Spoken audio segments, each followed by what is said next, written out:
बिहार के सरकारी स्कूलों में काम करने वाली रसोइयों का मानदेय बढ़ेगा।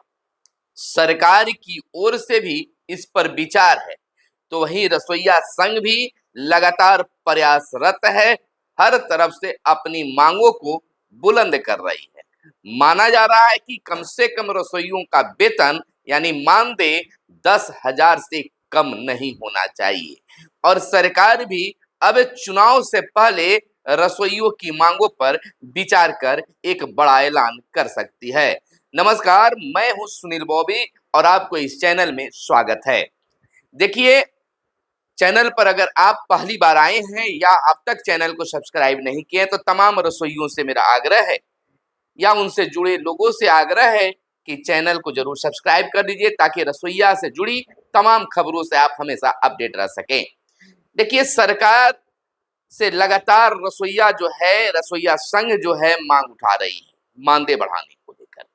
हालांकि स्कूलों में बहाल रसोइया कम पढ़े लिखे हैं, अपनी मांगों को इस तरह से बुलंद नहीं कर पा रहे हैं कि सरकार तक सीधा संवाद हो सके, लेकिन फिर भी अपनी भीड़ और अपनी आवाज को इतना बुलंद जरूर कर रहे हैं कि सरकार तक उनकी बातों को पहुंचना ही चाहिए और पहुंच चुकी है। सरकार भी अब इस पर विचार करने लगी है, लेकिन रसोइया संघ हाथ पर हाथ धरकर बैठा हुआ नहीं है।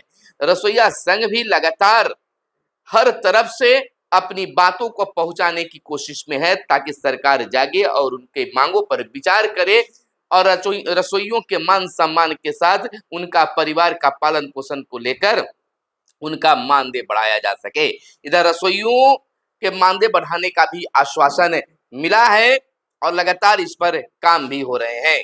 बिहार के स्कूलों में कार्यरत रसोइयों के मानदेय बढ़ाने की मांग को लेकर बीते दिन को भाकपा माले विधायक दल के उप नेता सत्यदेव राम के नेतृत्व में एकटू से समृद्ध बिहार राज्य विद्यालय रसोइया संघ का एक शिष्टमंडल जो है, प्रतिनिधि मंडल जो है, अपनी 11 सूत्री मांगों को लेकर शिक्षा मंत्री से सचिवालय स्थित उनके कार्यालय में मुलाकात की है। यानी कि अब बात वहां तक पहुंच चुकी है। शिक्षा मंत्री से बातचीत के बाद विधायक सत्यदेव राम ने कहा है कि बिहार राज्य विद्यालय रसोइयों के 11 सूत्री मांगों पर शिक्षा मंत्री ने 1 महीने में मानदेय बढ़ाने का आश्वासन दिया है। हालांकि आश्वासन तो हमेशा मिलते रहता है, लेकिन अब तक सम्मानजनक उनका मानदेय रसोइयों का नहीं बढ़ा है। लेकिन जो अंदर खाने से बातें आ रही है, सरकार की तरफ से जो बातें निकल कर आ रही है, माना जा रहा है कि बिहार विधानसभा चुनाव से पहले ही रसोइयों के मानदेय में इतना जरूर इजाफा होगा जिससे रसोइयों का मान सम्मान और भरण पोषण हो सकता है। तो 11 सूत्री मांगों को लेकर ज्ञापन सौंपा गया शिक्षा मंत्री को और उनके द्वारा आश्वासन दिया गया है कि 1 महीने के अंदर इनके मानदेय बढ़ोतरी को लेकर ऐलान किया जा सकता है, बढ़ाया जा सकता है। हालांकि इस संबंध में जो मुझे जानकारी है तो बिहार सरकार जो है रसोइयों के मानदेय को लेकर केंद्र सरकार को कई बार पत्र भी लिखा है। हालांकि उस तरफ से विशेष जवाब नहीं आने के बाद भी बिहार सरकार इनके मानदेय बढ़ाने के पक्ष में है। अब बता दें कि सरकार सदन में भी और सदन के बाहर भी बार बार आश्वासन देती है कि विद्यालय रसोइयों का सम्मानजनक मानदेय बढ़ाया जाएगा। लगातार सदन में भी रसोइयों के मानदेय की बात उठी है, सदन के बाहर भी लोगों ने उठाया है और आश्वासन भी बार बार सदन में और सदन के बाहर भी मिलता रहा है कि सम्मानजनक रसोइयों का मानदेय बढ़ाया जाएगा। लेकिन अब तक इसमें कोई खास पहल नहीं किया गया। ऐसा नहीं किया गया है कि इस बार यदि सरकार ने मानदेय नहीं बढ़ाया तो आने वाले सत्र में इस मामले को जोरदार तरीके से उठाएंगे और सदन नहीं चलने देंगे। यह बातें नेताओं की तरफ से आते रहा है। प्रतिनिधि मंडल की सदस्य एमएलसी यानी कि एमएलसी जो है शशि यादव ने कहा, बिहार विद्यालय रसोइयों के मानदेय बढ़ाने का मुद्दा जो है बार बार बिहार विधान परिषद में हम लोगों ने उठाया है, किंतु बजट सत्र समाप्त होने के बाद भी इस मामले में सरकार कोई कदम नहीं उठा रही है। यानी कि सदन में विधान परिषद में ये बातें उठाई गई है लेकिन सरकार इस पर अमल नहीं की है यह आरोप लगाया गया है प्रतिनिधियों के द्वारा। आपको बता दें कि यह सरकार की संवेदनशीलता व उदासीनता को दर्शाता है। नेताओं ने यह बात कही है। बिहार राज्य विद्यालय रसोइया संघ की महासचिव सरोज चौबे ने कहा है कि सरकार के उपेक्षापूर्ण रवैये के खिलाफ रसोइयों में व्यापक आक्रोश पनप रहा है, जो कभी भी पटना के सड़कों पर दिखेगा। हालांकि एक बार नहीं, कई बार रसोइया जो है अपनी आक्रोश को पटना के सड़कों पर दिखाती रही है, भीड़ जुटाती रही है, अपनी मांगों को बुलंद करती रही है, लेकिन अब तक उनके मामले में कोई खास, हालांकि बढ़ोतरी समय समय पर हुआ है, लेकिन जितना होना चाहिए उतना नहीं हो पा रहा है। 100, 200, 500 रुपए की बढ़ोतरी से क्या होता है?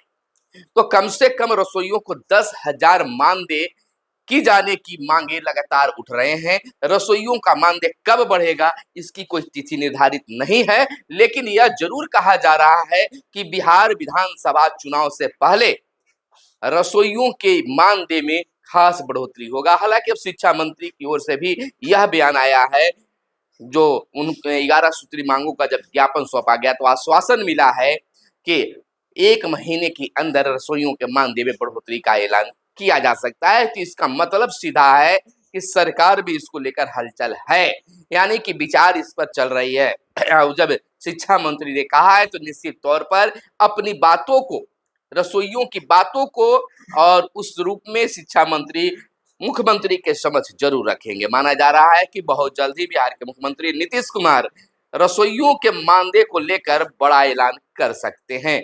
रसोइया के साथ साथ अन्य जो लोग हैं, कर्मचारी हैं, उनके भी मानदेय में बढ़ोतरी, वेतन में बढ़ोतरी को लेकर ऐलान होगा और उसी समय इस पर भी ऐलान किया जा सकता है। तो निश्चित तौर पर रसोइया जो है, जिस प्रकार से शिक्षक स्कूल में बने रहते हैं, तो रसोइया भी इस समय जो मॉर्निंग स्कूल चल रहा है 6:30 बजे से, तो रसोइया भी 6:30 बजे पहुंच जाती है और उन्हें खाना बनाते बनाते तो समय पर 9, साढ़े 9 में खाना दे ही देती है, लेकिन उन्हें भी 12 बज ही जाता है, यानी कि वह भी फुल टाइम ही ड्यूटी करते हैं। तो उनके मानदेय में बढ़ोतरी क्यों नहीं हो, यह बातें हमेशा उठते रहा है। हालांकि रसोइया बहुत ही गरीब परिवार से आते हैं, वह पटना जाने में भी सोचते हैं, जिला मुख्यालय भी जाने में सोचते हैं, लेकिन उनका संगठन जो है मांगों को हमेशा बुलंद करते रहा है। हालांकि संगठन के आह्वान पर रसोइया पहुंचने का भी काम करती हैं और इस दृश्य को सरकार के भी जेहन में है कि रसोइयों अपनी मानदेय को लेकर हमेशा अपनी बात को सरकार के सामने बहुत ही शांतिपूर्ण ढंग से रखने का काम करते रहे हैं।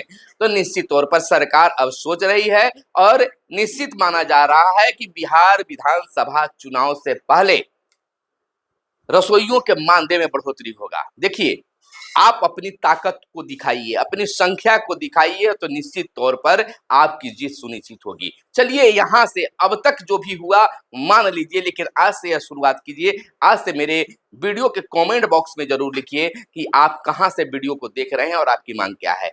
कुछ भी नहीं लिखिएगा तो आप अपना नाम या फिर आप इस वीडियो को कहाँ से देख रहे हैं जरूर बताइएगा, ताकि सरकार भी सोचे कि हाँ, रसोइया एक्टिव है, अपनी मांगों को उठा रहे हैं। तो जितना हो सके कमेंट कीजिए और इस वीडियो को शेयर कीजिए, ताकि सरकार तक बातें पहुंचे और आपका मानदेय कम से कम 10,000 हो सके। तो सभी रसोइया जो है या उनके परिवार जो हैं, जरूर लिखिए कि आप किस जिले से इस वीडियो को देख रहे हैं। जैसे मान लीजिए कि आप इस वीडियो को गया से देख रहे हैं, तो कमेंट बॉक्स में गया लिखिए। मुजफ्फरपुर से देख रहे हैं तो मुजफ्फरपुर लिखिए, तो वह कमेंट बढ़ेगा और वीडियो वायरल होगी और सरकार तक बातें पहुंचेगी। तो मिलते हैं अगले वीडियो में, तब तक के लिए दीजिए इजाजत। जय हिंद, जय भारत, वंदे मातरम।